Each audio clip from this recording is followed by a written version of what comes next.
I'm Dan Ackerman. We are here taking a look at the Acer Aspire R7, an experimental laptop if I've ever seen one. This is the flagship of Acer's new lineup of systems, and it does a lot of things that most laptops frankly don't do. The first thing you're going to see is that the touchpad is above the keyboard instead of below the keyboard. That's kind of a big break from tradition. You know, there might be reasons for it. Frankly, I never quite got used to it. I think a lot of people will actually be turned off by that.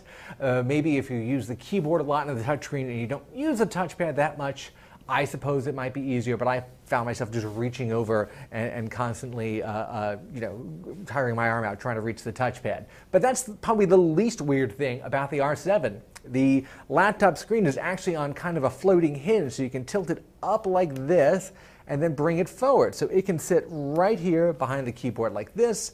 It can face straight up if you like. You can really reach a bunch of different angles, kind of like a mini desktop all-in-one. And then you can actually take the screen, and if we flip the entire thing around, you can flip it around backwards like this and show somebody who's behind you what you're working on. And that's actually one of the more useful things about this system. I've always liked laptops, and there are a handful of them that can take the screen and project it out backwards. So I think that's pretty cool.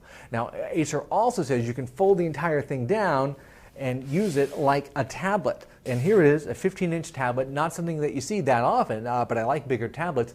But here's the other weird thing. The tablet mode doesn't actually lie down completely flat. Because the curved hinge, you can see right here, it's actually got a little bit of a gap here, and that holds the screen up at an angle. Now, when you're sitting with this on your lap, that angle is actually pretty handy for typing, makes it a little bit more ergonomic, but you can't really carry it around like a tablet because it's more of a triangle shape. It's just kind of sticking out like that.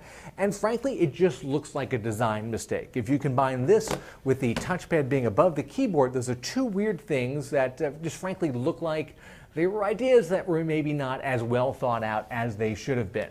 Now, the nice part here is this is a very experimental system. It's actually got decent components and a full 1920 by 1080 display, and Acer only wants $999 for that. And for a 15-inch nice touchscreen laptop, maybe one with a flexi screen like this, $999, that actually seems very reasonable.